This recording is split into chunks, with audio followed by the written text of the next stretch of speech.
Halo, selamat pagi. Pada kesempatan kali ini, saya akan menyampaikan materi untuk mata kuliah pemrograman berorientasi objek secara asinkronus, yaitu mengenai exception handling. Nanti kita akan berkaitan dengan error ya dalam pembuatan program. Oke, yang pertama kita akan sedikit mereview ya. Ada beberapa jenis error ya. Yang pertama adalah error sintak. Error sintak ini terjadi karena adanya kesalahan ya, kesalahan pengetikan atau typo. Misalnya seperti ini, jadi suatu statement atau mungkin ekspresi ya, ini nanti ditulis kurang betul ya, ada karakter yang kurang atau karakter yang salah. Misalnya di sini kita membuat sebuah array yang mana arraynya berisi bilangan tipenya integer ya. Yang betul nanti misalnya seperti ini, kalau di C++ kita tulis ini tipe datanya int atau integer, kemudian diikuti dengan nama variabelnya. Di sini nama variabelnya adalah arr. Kemudian untuk array nanti diikuti dengan kurung siku ya, ini kurung siku buka, kurung siku tutup. Ini nanti menunjukkan kalau kita membuat array. Kemudian ini sama dengan, lah ini adalah elemen arraynya ya. Array arr berisi 1, 2, dan 3. Kemudian baris bawahnya ini sama sebenarnya, tapi ada error sintak. Kita belum menuliskan kurung siku buka, kurung siku tutup ya. Kalau ada kesalahan ya, ini karena ada karakter yang kurang atau nanti ada karakter yang salah ya.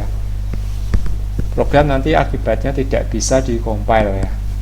Tapi untuk error sintak itu paling mudah kita deteksi karena di IDE ya yang kita gunakan biasanya kalau ada error sintak akan ditandai. Misalnya seperti ini,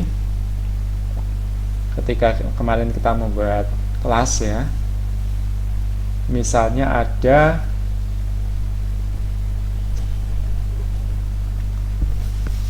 tanda kurung kurawal yang kurang ini ya misalnya. Oke, misalnya di dalam mendeskripsikan sebuah fungsi kita kurang memberikan kurung kurawal. Nah, biasanya nanti ada tanda seperti ini ya, ini di VS Code ada yang di garis bawah, kemudian ada tanda merah di sini ya, garis merah ini, garis bawah merah. Kalau kita arahkan kursor ke sana ada tanda syntax error. Syntax error on token itu kurung tutup, kemudian kita diminta untuk memberikan kurung kurawal buka ya di sini. Kurung kurawal buka expected after this token. Jadi ini ya seharusnya ada kurung kurawal buka setelah kurung tutup. Kita berikan, tapi ini ada autocomplete ya, ini kita hapus yang kurung kurawal tutup. Itu untuk error yang pertama, yaitu error sintak. Kemudian selanjutnya ada jenis error yang lain, yaitu logic error atau error karena kesalahan logika di sini. Di sini jenis errornya tidak terdeteksi di IDE karena tidak diberi tanda ya, nanti kita tidak melakukan kesalahan pengetikan, jadi karakternya ditulis benar ya, tidak ada tanda-tanda kurung kurawal atau mungkin kurung yang kurang kayak gitu ya. Errornya terjadi karena programmer salah dalam menerapkan logika coding di sini. Nah, nanti akibatnya program mungkin tidak menghasilkan output yang benar ya. Ya, contohnya ya nanti di sini ya yang ditulis, kita membuat sebuah iterasi atau looping ya, yang mana seharusnya dalam iterasi atau looping tersebut hanya dilakukan iterasi sebanyak 5 kali. Tapi ternyata ya programmer membuat looping sampai 10 kali di situ. Ini kalau di running nanti dia bisa dikompil bisa ya, tapi nanti akibatnya output yang dihasilkan oleh program itu nanti tidak sesuai ya dengan yang diharapkan.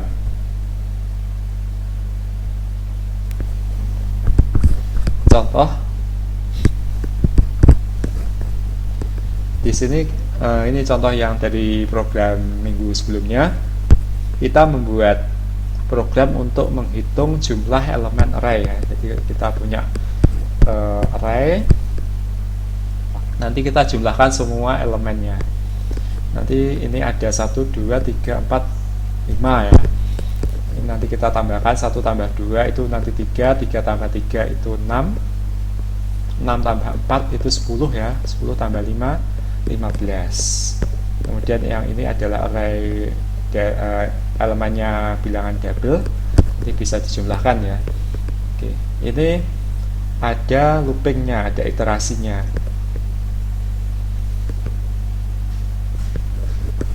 Untuk iterasinya nanti menghitung ya, mulai dari elemen array yang kedua ya di sini, karena indeksnya di sini mulainya dari 0.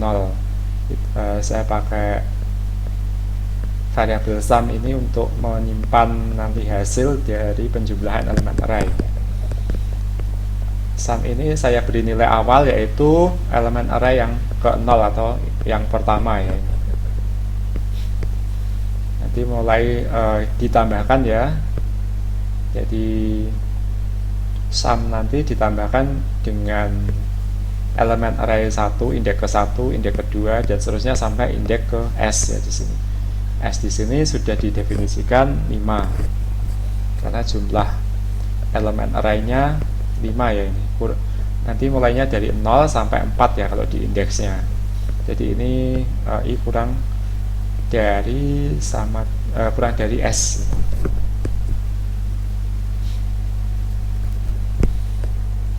Oke, ini kalau kita compile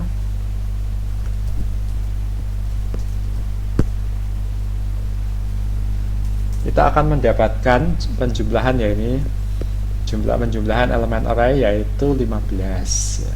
Jadi tadi ya 1 ditambah 2 tambah 3 tambah 4 tambah 5. Nah, mungkin ketika di sini ada kesalahan ya, mungkin karena programmernya tidak menguasai iterasi atau looping ya.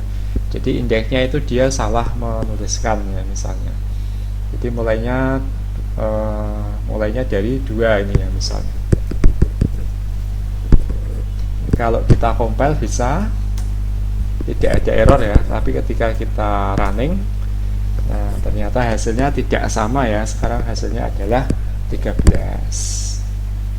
Ini tidak jenis error logic ini tidak terdeteksi lewat IDE karena tidak ditandai, berbeda dengan error sintak tadi yang ada garis bawahnya ya. Nah, kalau kita ingin memperbaiki error logic ya, nanti harus dari programmernya ya melakukan debugging di sini, melihat isi dari variabel ya di situ.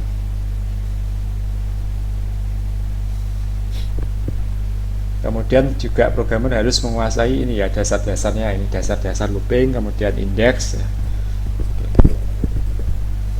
Oke, ini untuk yang kedua yaitu jenis error logic.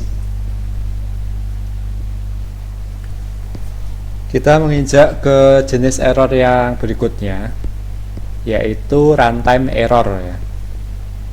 Untuk jenis error ini program sebenarnya bisa dikompil ya dengan lancar ya. Kemudian bisa di running juga di beberapa situasi ya atau kondisi begitu.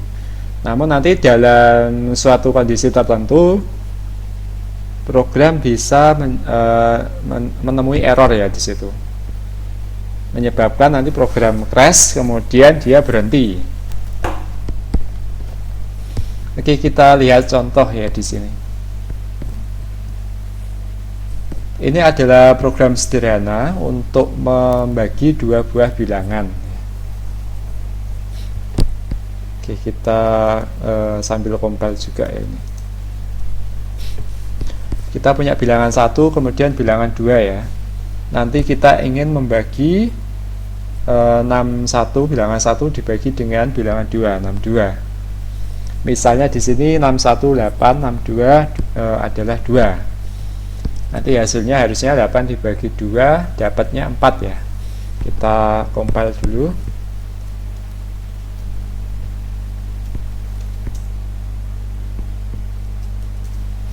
Nah, 8 bagi 2 4 ini program sederhana. Kalau kita ganti yang lain ya, misalnya ini 800 bagi misalnya 25 ya, ini bisa juga nanti kita compile, kita dapatkan hasilnya ya, ini dapatnya 32. Nah, tapi ada beberapa kondisi ya, nanti ternyata menyebabkan program ini crash dan berhenti. Misalnya kalau bilangan keduanya adalah 0 ya, kita compile tidak ada masalah ya, kemudian kita running juga bisa ya, tapi di sini ada exception di sini. Pembagian dengan 0 ya, itu secara teori ya di matematika itu tidak diperbolehkan ya. Tidak bisa dilakukan. Kalau kita membuat program yang nanti membagi bilangan dengan 0 ya, nanti akan keluar exception di sini. Exception itu tadi ya, kondisi yang menyebabkan program crash ya.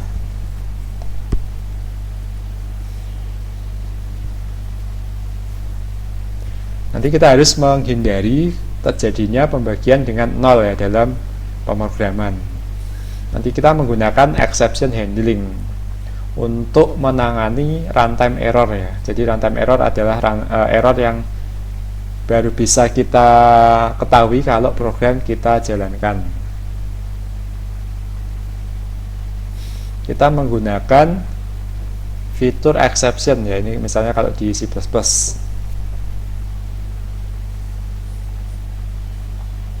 Cara yang sederhana kita menggunakan kondisional ya, ini if else. Jadi kita harus memeriksa dulu ya, ini kalau bilangan kedua tidak sama dengan 0 ya, baru nanti kita perbolehkan untuk dilakukan pembagian ya. Kalau ternyata bilangan keduanya 0 ya, nanti kita tampilkan pesan ini misalnya, pembagian dengan 0 tidak diperbolehkan gitu ya.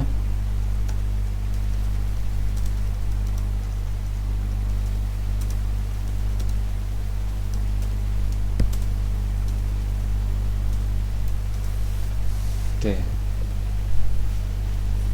Ini cara sederhana untuk menangani runtime error ya, pakai if else. Jadi kita sudah tahu kondisinya ya, kalau pembagian tidak boleh dengan 0 ya. Nah, ini yang keluar nanti pesannya ya, pembagian dengan 0 tidak diizinkan. Tapi coba kita ini ya, modifikasi program. Kita menggunakan exception ya di sini untuk menangani runtime error.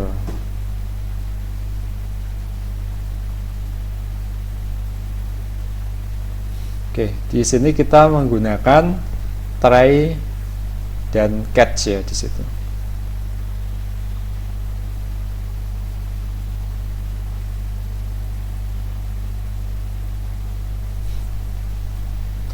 Oke, kita akan memodifikasi programnya. Kita modifikasi programnya ya, kita tambahkan blok try ya di sini. Kemudian ada bawahnya catch ya. Kemudian yang tadi ya, pembagian kita masukkan di dalam blok try.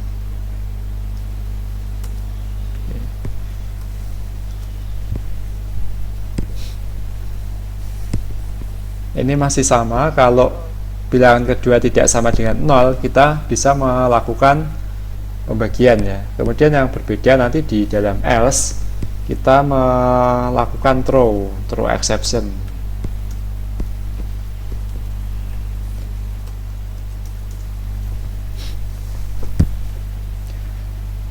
Di sini throw 0 ini nanti kita gunakan kayak sebuah kode gitu ya. Kemudian 0 ini nanti akan dibaca oleh catch ya. Jadi kalau ada 0 yang di throw, kita akan menampilkan pesan. Oke. Oh, di sini ada tambahan if ya. Jadi if kalau yang di throw adalah 0,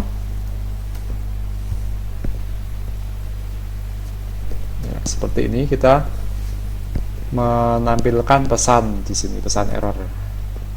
Pembagian dengan 0 tidak diizinkan.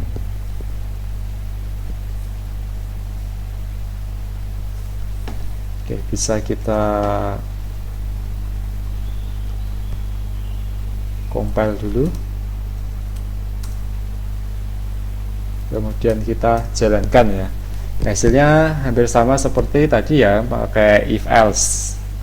Perbedaannya sekarang kita di sini menggunakan blok trade and catch ya untuk melakukan exception handling. Jadi di sini intinya ya, kalau kita mendapatkan kondisi yang menyebabkan program crash, kita akan melakukan sesuatu di sini. Nah, di sini yang menyebabkan program crash karena pembagian dengan 0.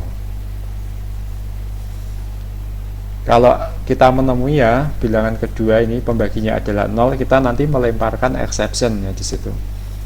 Kita kayak memberitahu ke program, ini ada kondisi yang menyebabkan program ini nanti bisa crash tuh, karena pembagian dengan 0 ya. Kemudian di sini apa yang kita lakukan? Yang kita lakukan adalah memberitahu ke program ya, di sini kita throw 0. Terus kemudian program akan menerima pesannya ya, jadi ada 0 yang di throw, kemudian ditampilkan pesan ya di sini. Pembagian dengan 0 tidak diizinkan. Dan nanti sebenarnya yang bisa dilakukan kalau terjadi throw exception itu bisa macam-macam ya, selain menampilkan pesan aja gitu. Tergantung nanti kebutuhan. Tapi biasanya yang dilakukan nanti ini ya, menampilkan pesan ke layar ya, supaya pengguna program itu mengetahui ya kalau ada kondisi yang menyebabkan program tidak berjalan sebagaimana mestinya gitu.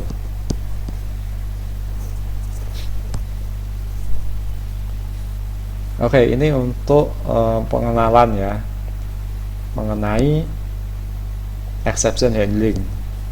Untuk selanjutnya nanti akan kita lanjutkan di video berikutnya. Oke, terima kasih. Sampai jumpa di video berikutnya.